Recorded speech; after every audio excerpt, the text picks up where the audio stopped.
प्रिय विद्यार्थी नमस्कार। आज हम कक्षा 9 में रिवीजन के लिए सालिम अली के जीवन से प्रेरित व्यक्ति चित्र के रूप में जाबिर हुसैन द्वारा रचित सांवले सपनों की याद पढ़ने जा रहे हैं। मुझे पूरी उम्मीद है कि इस पाठ को दोहराया जा रहा है, रिवीजन कराया जा रहा है।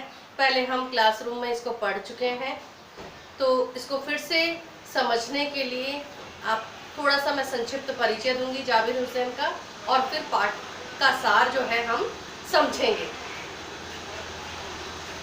सबसे पहले जाबिर हुसैन एक साहित्यकार थे, संस्मरण लेखक। इनका जन्म 1945 ईस्वी में नालंदा बिहार में हुआ था। वे अंग्रेजी और साहित्य के प्राध्यापक रहे, यानी कि शुरू से उन्हें जो है बिहार में वो पैदा हुए थे, लेकिन उर्दू, हिंदी और अंग्रेजी समान रूप से तीनों भाषा में जो है उन पर उनका एक तरह से नियंत्रण था। तीनों भाषाओं में वो समान रूप से लिखा करते थे।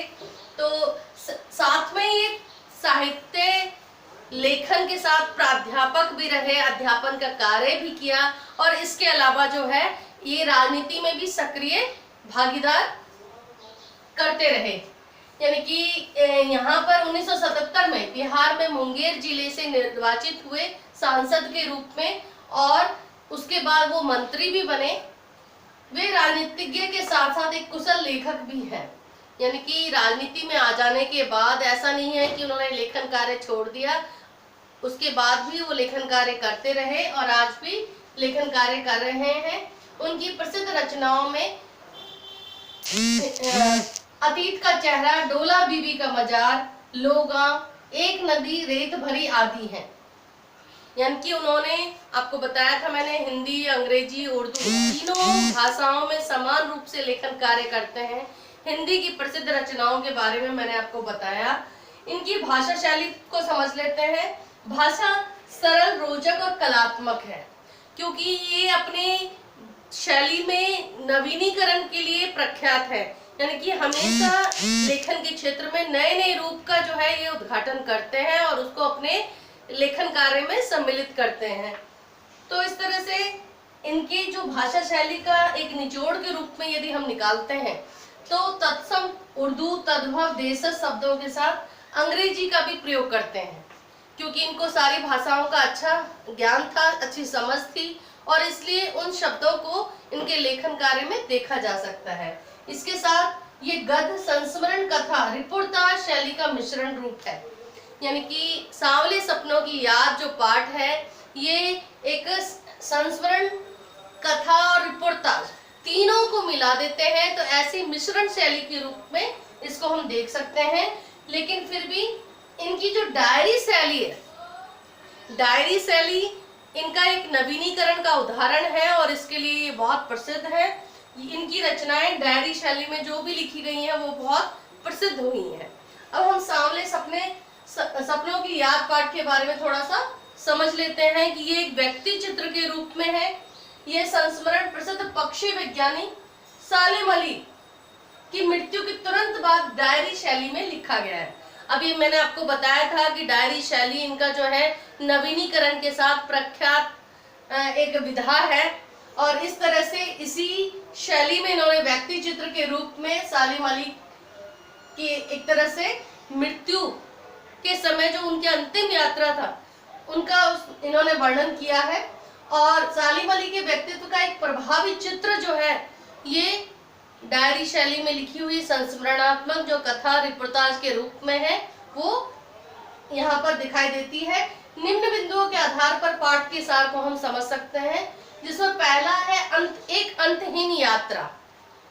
आपको मैंने बताया है कि सालिम अली की मृत्यु के समय जाबिर हुसैन ने इसको उसके तुरंत बाद जो है लिखा था, और इसलिए वो शुरुआत करते हैं एक अंतहीन यात्रा के रूप में, क्योंकि मृत्यु के समय जो शरीर को ले जाया जाता है शमशान तक, उस समय की यात्रा एक अंतहीन होती है, क्योंकि उसके बाद फिर कोई यात्रा नहीं होती।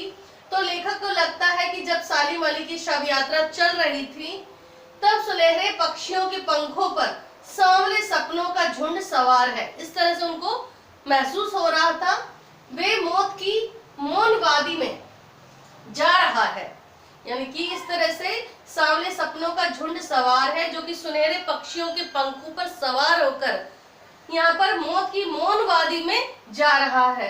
सालिम अली इसमें सबसे आगे है, क्योंकि उनकी यात्रा चल रही है, शव यात्रा चल रही है, तो इसलिए सबसे आगे सालिम अली है।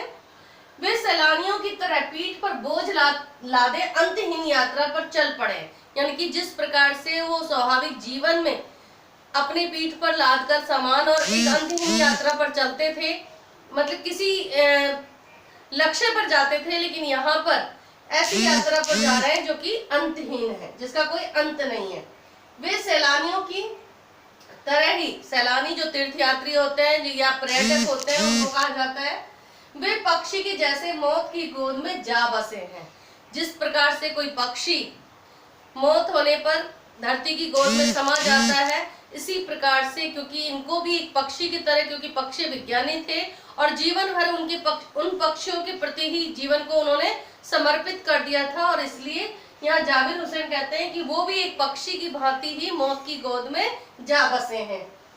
दूसरा है पक्षी ब्रेडिंग के रूप में, कि वे इस बात से क्षुब्ध थे कि लोग पक्षियों को आदमी की नजर से देखते हैं।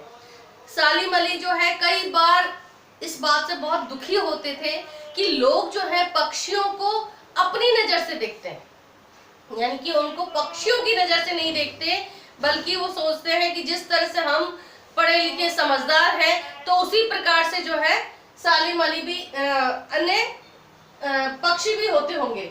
तो इस तरह से इस बात से उनको बहुत दुख होता था कि मनुष्य जो है पक्षियों को भी अपनी नजर से ही देखते हैं।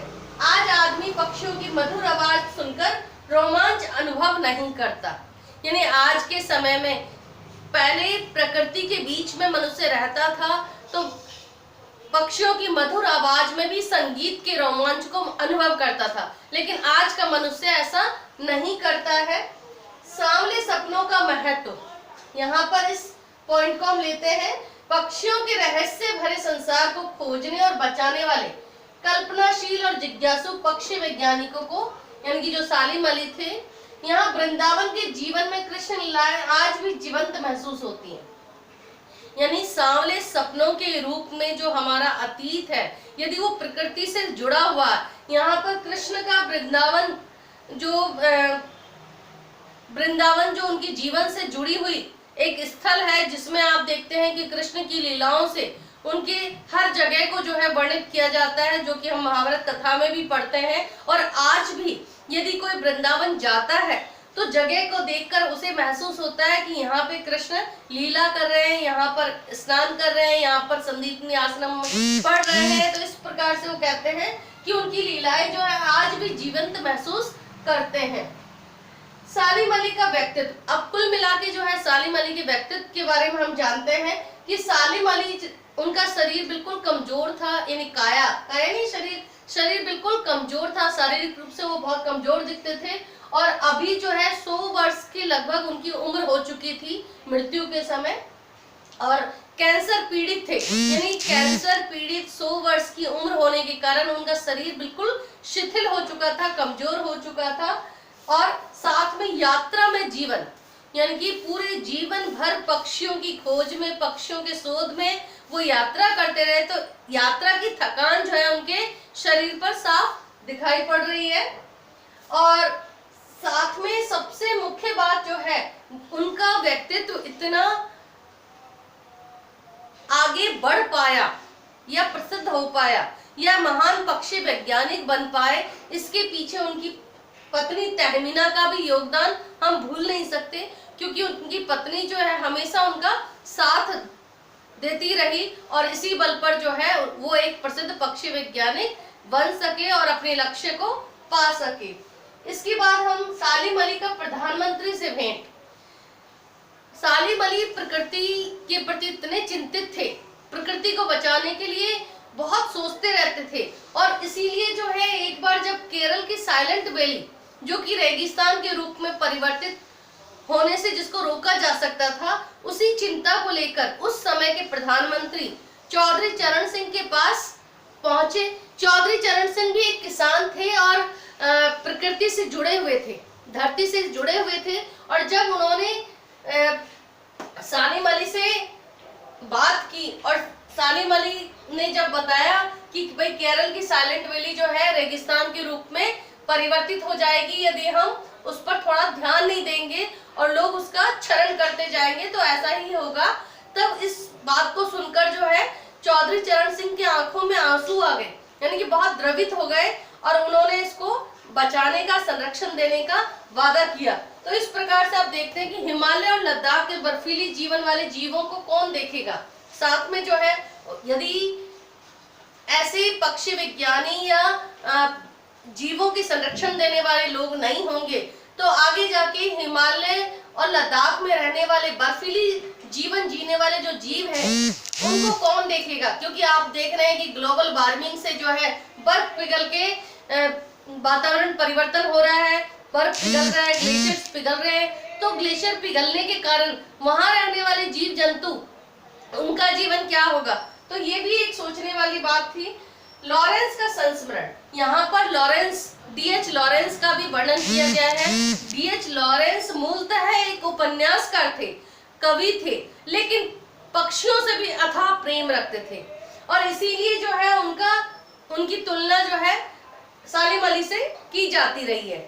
पक्षी विज्ञानी होने के कारण और पक्षियों से असीम प्रेम होने के कारण उनके बारे में जब मृत्यु हुई और पत्रकार के द्वारा जब उनकी पत्नी फ्रीडा से उनके बारे में पूछा गया तो वो कहती हैं कि मेरे से ज्यादा मेरे छत पर रहने वाली गोरैया उनके बारे में ज्यादा जानती होगी और वो ज्यादा बता सकती है। तो इस प्रकार से जो है उनकी पक्षी प्रेमी होने की जो है इस घटना से हम जोड़कर जान सकते हैं।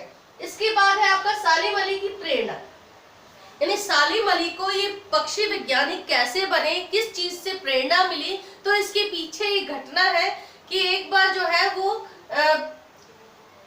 अपनी खेलने वाली बंदूक से जो है गोरैया को घायल कर देते हैं और जब वो घायल होकर गोरैया नीचे गिरती है तब उनके मन में उसके प्रति संवेदना जागृत होती है और उसको जो है वो ध्यान रखते हैं और उसका घाव ठीक करते हैं मरहम लगा के।